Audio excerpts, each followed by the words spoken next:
Ali nam lahko poveste nekaj o sebi, od kod prihajate in na kratko opišete vašo pot v Slovenijo?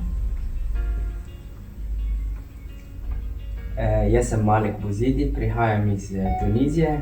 Leta 2018 sem se priselil v Slovenijo, torej tukaj 6 let skoraj, ne. Sem pa se priselil zaradi ljubezni. Kakšni so bili vaši občutki pri prvem stiku učenja slovenščine? V bistvu prvič, ko sem jaz prišel na tečaj, sem mislil, da oziroma nisem bil prepričan, če bo to šlo ali pa če se bom dejansko naučil slovenščino. Ker tudi sem bil v mednarodnem razredu in včasih tudi nisem vedel, ali je to slovenščina ali je to drugi jezik, ki je podoben. Potem pa postopoma mi je bilo lažje, vsakeč, ko sem prišel, pa tudi sem si kupil knjigo, da sem se lahko tudi učil kaj doma. Pa tudi sem gledal televizijo, poslušal sem malo radio. Torej počasi zadeva je šla naprej pri meni, pol pa mi je postala bolj zanimiva in tukaj smo. Ali ste se v Sloveniji udeležili kakšnih izobraževalnih programov ali tečajev, da bi pridobili novo znanje? Za mene je malo drugače, zato ker prihajam iz drugačnega okolja, se pravi, uporabljamo drugi jezik in ne poznamo slovenščine. Torej sem se pozanimal, kako bi se lahko začel učiti slovenščino in sem prišel do Ljudske univerze.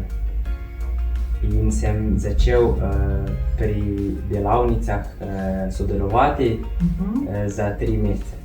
Kaj pa potem? Ste nadaljevali s tečaji oziroma učenjem? Potem pa sem mogel začeti delati in za nekaj časa pač nisem mogel priti na tečaj. Potem pa sem se prijavil na tečaj slovenščine, ki je trajal pol leta, nato pa sem naredil izpit in ga uspešno pač opravil. Kaj vas je spodbudilo k temu, da ste se odločili vključiti v tečaj slovenščine?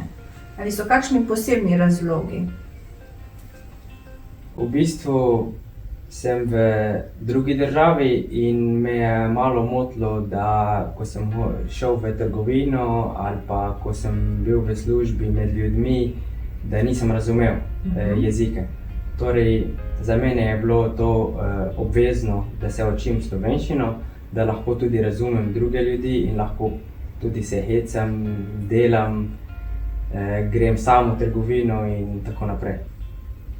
Kateri so bili glavni izzivi, s katerimi ste se srečevali na tečaju oziroma pri učenju?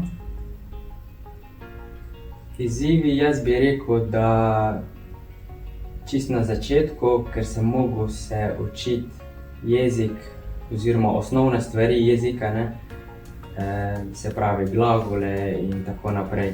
Torej, srečo, da sem imel vas, ki ste pač mi pomagala dejansko razumeti, kako funkcionira slovenščina.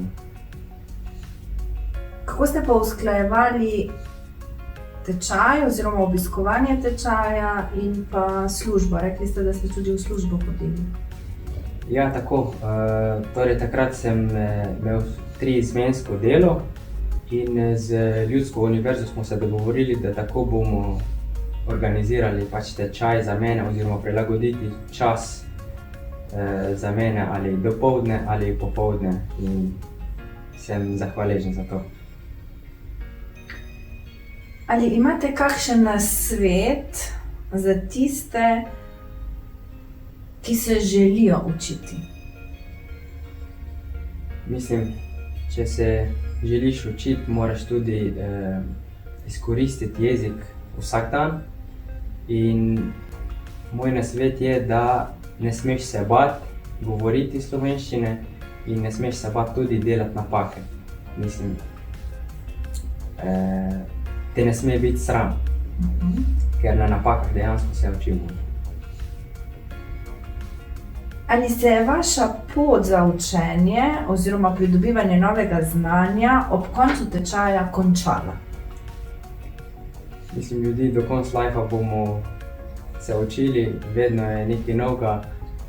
Torej, za mene učenje slovenščine se ni končalo in ne bom rekel, zdaj vsak dan se učim, ampak takrat, ko imam možnost se učiti, kaj pomeni tista nova beseda, grem pač na Google, na prevod, pogledam, ker to tudi potrebujem veliko v moji službi.